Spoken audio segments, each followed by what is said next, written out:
Hello, and welcome to Gittel Talks About Books. I'm Gittel Hesselberg, and today we are talking about Lost in Paris. It's a book about a family with secrets. Hannah Bond is a young woman, an American, currently living in London. She works for a company called Heart to Heart, and she leads tourists on an ultimate 6-day Jane Austen tour. Her mother, Marla, lives in Orlando. Having the mother and daughter separated by an ocean is a good idea in this case. They don't get along so well. As we find out through the book, Hannah was raised by her grandmother, Marla's mother. Marla didn't have time to be a mother, wasn't interested in being a mother. And as far as a father, not only has Hannah never met her father, Marla actually doesn't even know who the father is. Could have been any one of several people. At the beginning of the book, Graham, Marla's mother, Hannah's grandmother, has died. And she has left everything jointly to Marla and Hannah. They've made an agreement. If Marla will clean out the house, anything she finds that she wants, she can keep. And then when they sell the house, they will split the proceeds evenly. But now, suddenly, Marla has shown up in London, unannounced, unexpected, because she found something in the attic of Graham's house. Not only were Graham's items in the attic, but so were Granny Ivy's, Graham's mother, Marla's grandmother, Hannah's great-grandmother. When Granny Ivy's husband, Tom, died, she moved in with Graham and Hannah, and now her stuff is also in the attic. So what did Marla find in the attic that was so important that sent her rushing off to London? She found the deed to an apartment in Paris and a key. Apparently, Granny Ivy had at one time lived in Paris. They had no idea.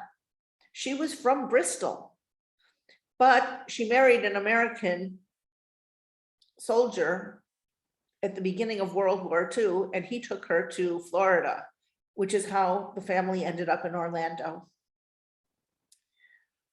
As it happens, the deed is valid. And as the heirs, Marla and Hannah now own an apartment in Paris. They go to check it out. Sure that it must have been sold. It hasn't. Or rented. Not that either.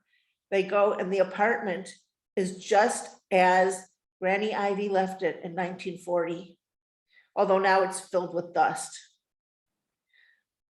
They have to clean it out. And there's so many things in the apartment. One thing they find that's surprising is a series of paintings of a nude woman. And the woman is Granny Ivy. Apparently, she had a whole life that they didn't know about.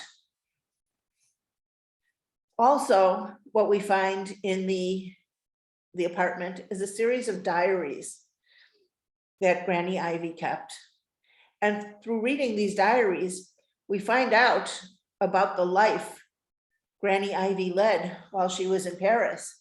And I want to read just a couple excerpts from the diary so you can get the idea of the kind of life Granny Ivy led. Her roommate and friend, Helen, takes her to a bar to meet some people. And she meets a particular one. His name was Pablo. He was a painter from Spain who lived in Paris. And then at the other end of the table, she meets a woman named Pauline who introduces her to a handsome man. Pauline introduced him as Ernest, but she called him Hem.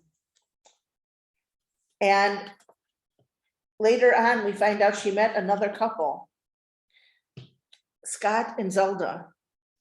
She also was a guest at a salon at the home of an American writer, Gertrude Stein, also living in Paris.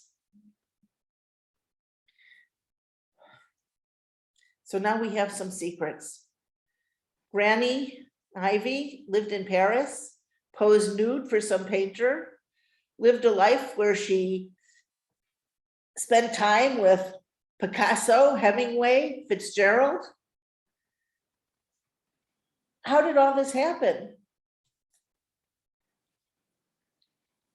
And then we find out a few other things. Because although in the olden days, there were things we didn't know and couldn't know, this book takes place in 2019, and now there's DNA available. Marla's able to make a guess at who Hannah's father might be, and she can't confirm it. And they also find out a secret about Graham and Granny Ivy that they didn't know. There is some beautiful imagery in this book.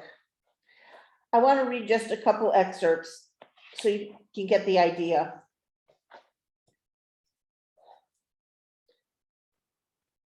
There's a man who Hannah met.